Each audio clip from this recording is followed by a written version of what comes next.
जय श्री राम, सीताराम। मंगल भवन अमंगल हारी, द्रवहु सुदशरथ अजीर बिहारी। जय जय वरराज किशोरी, जय महेश मुखचंद चकोरी।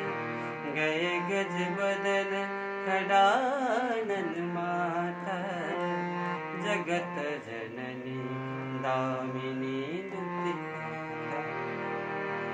जय श्री राम।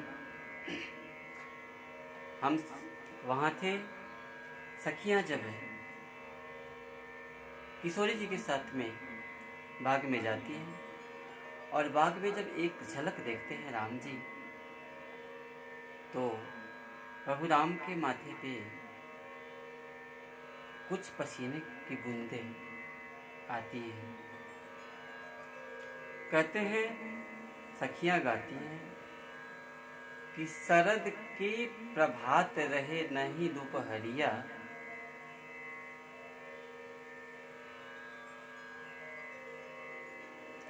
ना ही दोपहरिया का मौसम था प्रभु,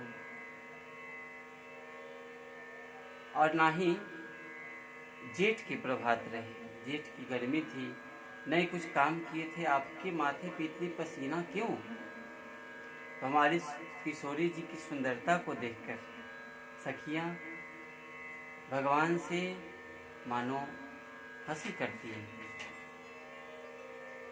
कुछ भी हो, किशोरी जी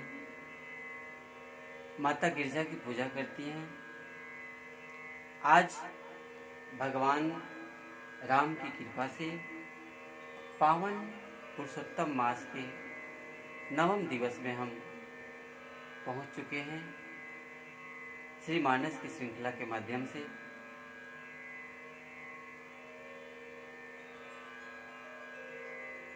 चर्चित चौपाई है।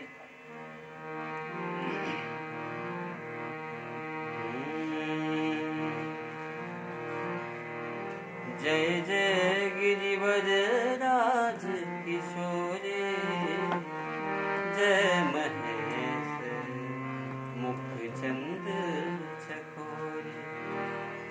कहते कि इसमें गिरिजा जी की भी वंदना है और भगवान शिव की भी स्तुति है।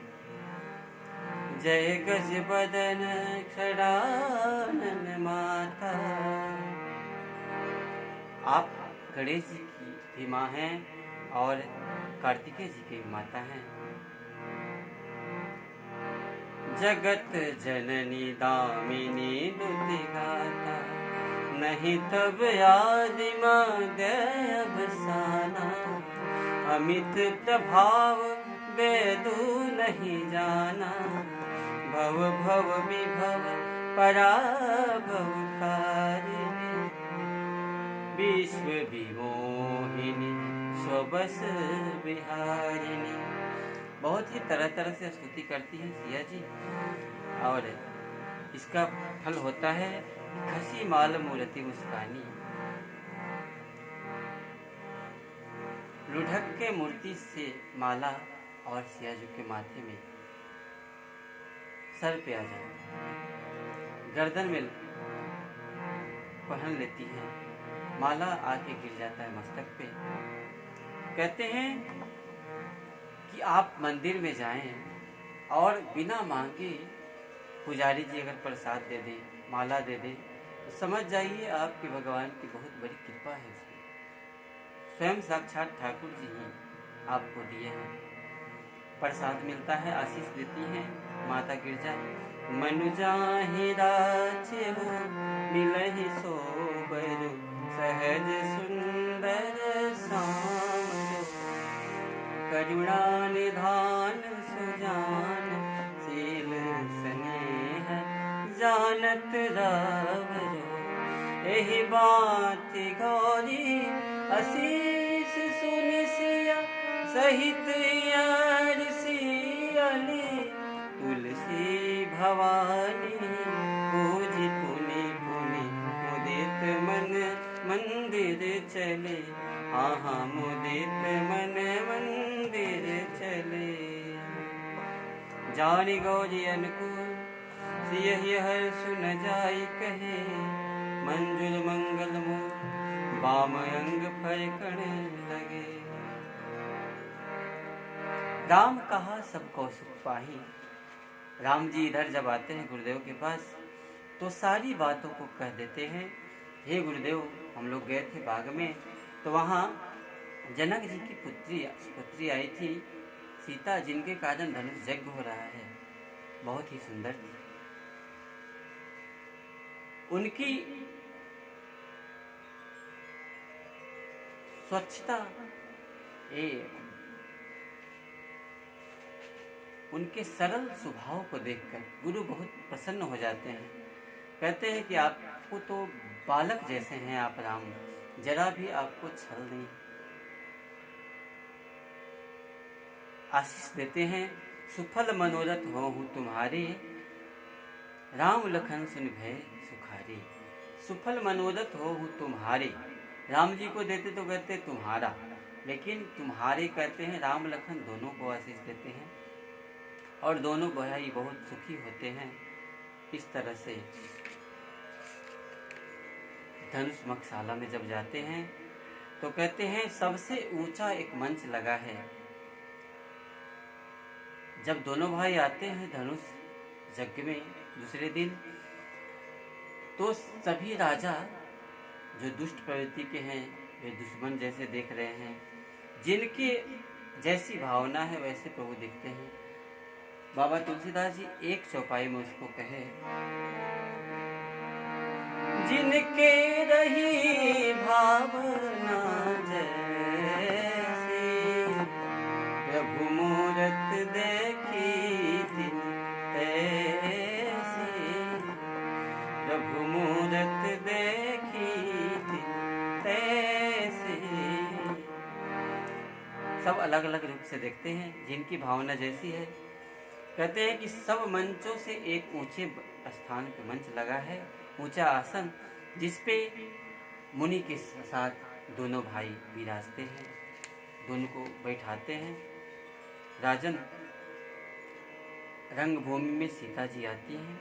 रंगभूमि जब सिय पगधारी, देखी रूप मोहे नर नारी, जिनकी सुंदरता से अनेकों नर और नारी दोनों मोहित हो जाते हैं। बंदीजन अपनी राजा की प्रतिज्ञा को सुनाते हैं और धनुष तोड़ने के लिए यहाँ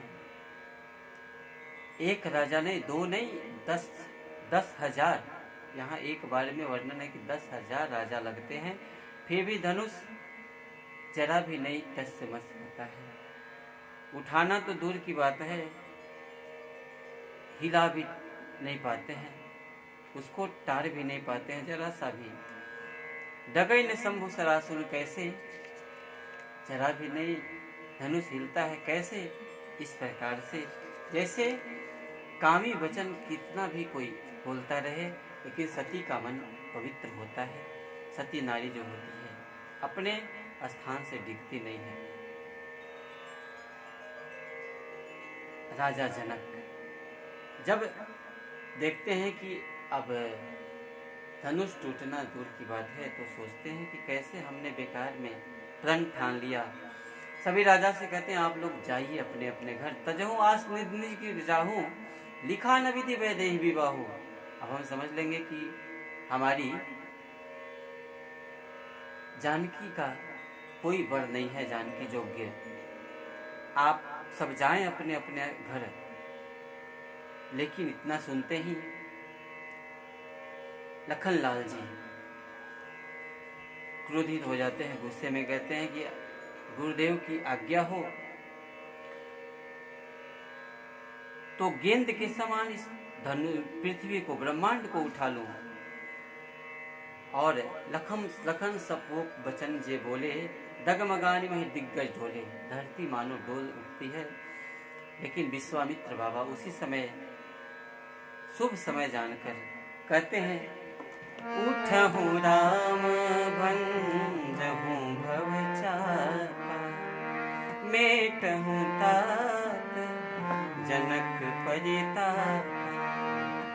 सहज ही चले सकल जग स्वामी, मत मंजूबर कुंजर गामे, चलत राम सब पूरे नर नारी, पुलक पूरी तन भय सुखारी।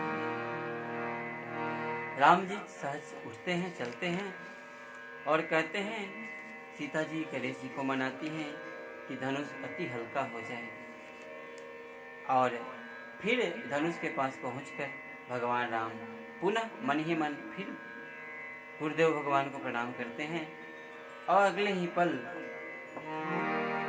लेत चढ़ावत खैचत गाढ़े, काहू न लखा वो देखो सब ठारे, राम सिया राम जय जय राम।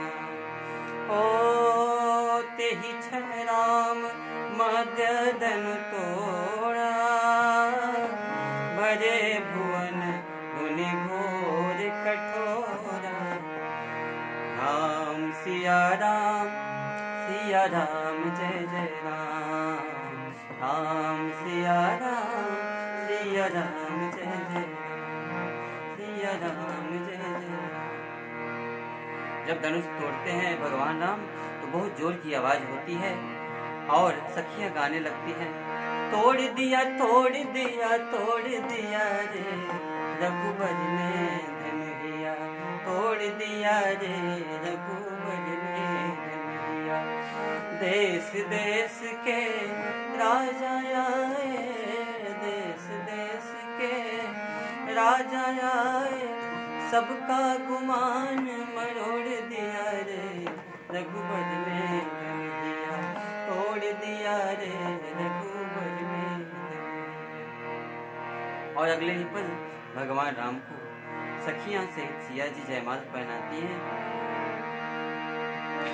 गाँव ही छवि अवलोकी सहेली, सिय जयमाल राम मेले, सिय जयमाल राम मेले। और कहते हैं बाबा कि टूटत ही धनु भयो विवाहो, बीच में धनुष की आवाज को सुनकर आते हैं परशुराम जी, और परशुराम जी जब आते हैं तो अति क्रोधित होते हैं। फिर जब समझ जाते हैं कि प्रभु राम हैं, जब राम को ब्रह्म को पहचान लेते हैं तो वापस चले जाते हैं दोनों भाई को प्रणाम करके, और कहते हैं कि टूटत ही धनु भयो विवाहो,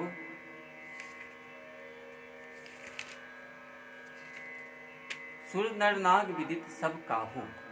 लेकिन अब विवाह तो एक प्रकार से हो चुका, लेकिन अगले ही पल कहते हैं कि हे राजन, अब आप दूत को भेजिए अवधपुर, अयोध्या से राजा दशरथ जी बारात साज के लाएंगे, यहाँ आएंगे वापस, तब जाकर भगवान श्री राम का और किशोरी जी का विधिवत विवाह होगा, और चारों भाई का साथ साथ जानकी जी के चारों बहनें भी इस प्रकार से हम मास पराएंगे।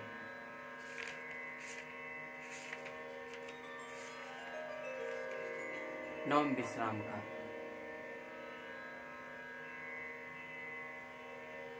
विश्राम करते हैं। जय सिया राम।